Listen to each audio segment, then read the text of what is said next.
안녕하십니까.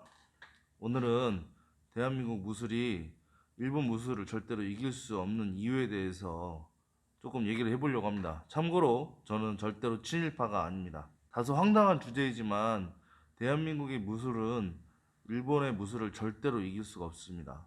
요즘 일본의 행태를 보면 일본이 정말 마음에 안 들죠? 저도 일본 마음에 안 들어 합니다. 일본에서 선수 생활을 하다 왔지만 일본 별로 마음에 안 들어 합니다. 하지만 저처럼 일본을 좀 아는 분들은 일본의 격투기 시스템이나 이런 것들에 대해서 아시는 분들은 왜 우리가 일본을 현재 시스템으로 이길 수 없는가에 대해서 한 번쯤은 생각해 봤을 겁니다. 어디까지나 제 주관적인 생각이고요. 참고로 우리나라 사람들이 일본을 그렇게 싫어하지만 격투기 선수들은 일본에서 시합 뛰기 싫어하는 선수를 지금까지 한 번도 본 적이 없습니다. 약 10년 넘게 한국과 일본에서의 선수들의 시합 관련해서 매치메이커 일을 해왔고요. 요즘엔 코로나 때문에 안 하지만 얼마 전까지도 그런 일을 했었죠. 지금은 그냥 단체들한테 맡기고 제가 직접적으로는 잘 안 하려고 합니다. 하지만 그런 것들이 있기 전까지 저는 일본의 한국 선수들을 보내면서 그리고 또 일본의 격투 시스템이라든가 그런 거를 직접 선수 생활을 하면서 경험을 했기 때문에 했던 오늘 얘기가 가능하리라고 생각을 합니다. 첫 번째, 한국의 무술들은 태권을 제외하고는 제가 봤을 때 태권도, 합기도, 유도, 검도 등 이러한 무술들은 100%다 일본에서 가지고 왔습니다. 태권도는 처음 시작은 일본의 가라데였습니다.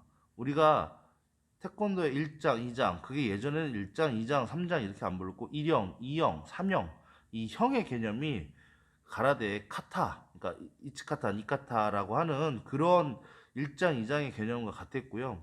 이것이 이제 올림픽으로 들어가면서 그리고 또 한국 고유의 발차기 그런 태권도 한국 그 고유 전통이라기보다는 경기화시키기 위해서 발차기 위주의 스포츠를 만들다 보니까 바뀐 거지. 태권도는 어디까지나 100% 일본 가라데에서 왔습니다. 그리고 두 번째 합기도 최용술 도주라든가 이런 분들 전부 다 일본에서 운동을 배웠던 분들이에요.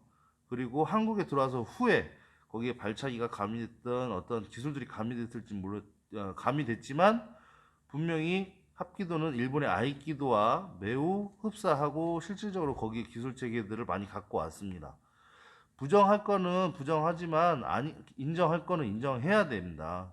그리고 우리가 또 유도는 뭐 일본의 창시자가 있죠. 카노우고지로 아시아인 최초의 IOC 위원이었고요.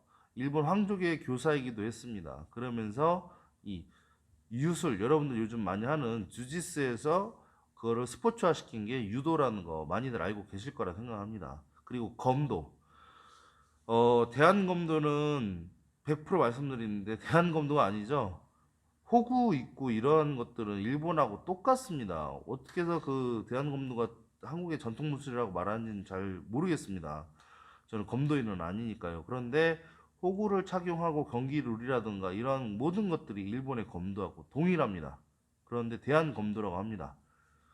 그걸 가지고 다른 분들도 많은 얘기가 있지만 일단은 제가 봤을 때 대한검도 또한 우리나라 정통 검을 쓰시던 분들하고는 다르죠. 그렇습니다. 우리나라의 무술은 대표적인 무술들은 일본에도 100%다 따왔습니다. 그리고 또 우리나라의 무술들은 유행에 편승합니다. 그 옛날 이소룡이나 성룡 같은 분들이 그 액션 영화를 통해서 비쳤을 때는 쿵우 도장들이 그렇게 많았어요. 합기도 도장, 쿵우 도장들이 굉장히 많았죠. 합기도와 쿵우 도장이 제가 어렸을 때만 해도 태권도 합기도 쿵우 도장이 대부분이었습니다. 그런 다음에 나왔던 것들이 특공무술. 합기도 특공무술도 합기도의 아류죠. 제가 봤을 땐 그렇습니다. 기술 체계가 거의 같잖아요. 인정하실 건 인정하셔야죠. 나한일 씨의 무풍지대라는 드라마가 유행을 타면서 거기서 해동검도가 또 굉장히 유행을 했습니다. 그 다음 이제 K1 일본의 K1의 열풍에 힘입어 물론 그 전부터 그런 종목들이 작게 다 있었어요. 킥복싱이나 무에타이나 이런 종목들도 있었고 뭐 합기도 우슈 오래전부터 그 지역에서 조그맣게 하시던 분들이 있었는데 이런 종목들이 유행을 타면서 많은 관장님들 타 종목의 관장님들이 다 그 종목으로 바꿉니다. 조금 세미나 바꾸고 그래서 이제 도입을 하죠. 뭐 그럴 수 있다고 생각을 합니다. 그렇게 이제 근데 문제는 합기도 관장님들이 요즘에는 또 대체 주짓수로 많이 넘어가시죠. 주짓수 굉장히 좋은 무술이고 괜찮다고 생각합니다. 제가 말씀드리고 싶은 건 그런 무술의 유행을 따라간다는 게 문제가 아니라는 거예요. 나중에 좀 말씀드릴게요.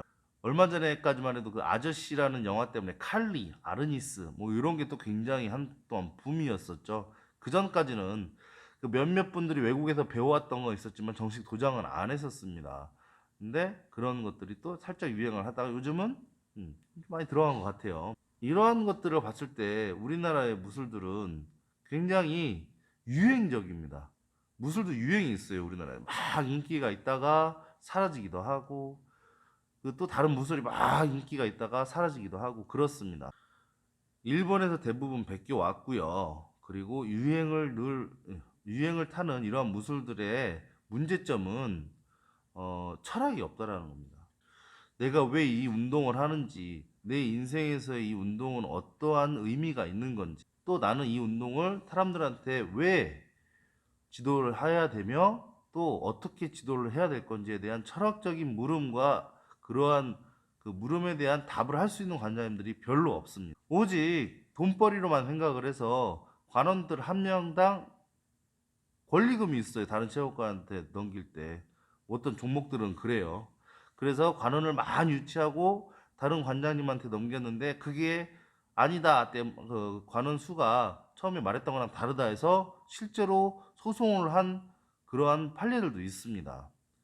그만큼 무술에 대한 철학이라든가 자기 자신에 대한 그 무술에 대한 의미라든가 이런 걸 생각하는 게 아니라 장사 속으로 하는 관장님들이 굉장히 많습니다. 물론 다 그렇다라는 건 아니고요. 그렇기 때문에 우리의 무술은 오래 가지 못해요. 그때그때 유행, 따라 이동하고 그렇게 새로운 게 유행이 있다면 그 종목으로 가고 물론 그러한 종목들을 새롭게 도입을 한다는 것 자체는 나쁘지가 않습니다. 하지만 그렇게 하면서 기존에 자신이 했던 수련했던 무술이라든가 이런 건 버리고 유행에 따라서 이게 유행이니까 이렇기 때문에 우리나라가 사실은 욕먹는 거죠. 한국인 파이터들 외국에 지금 UFC라든가 아니면 이제 또 다른 외국 무대에서 활동하는 파이터들의 실력은 굉장히 많이 늘어졌습니다.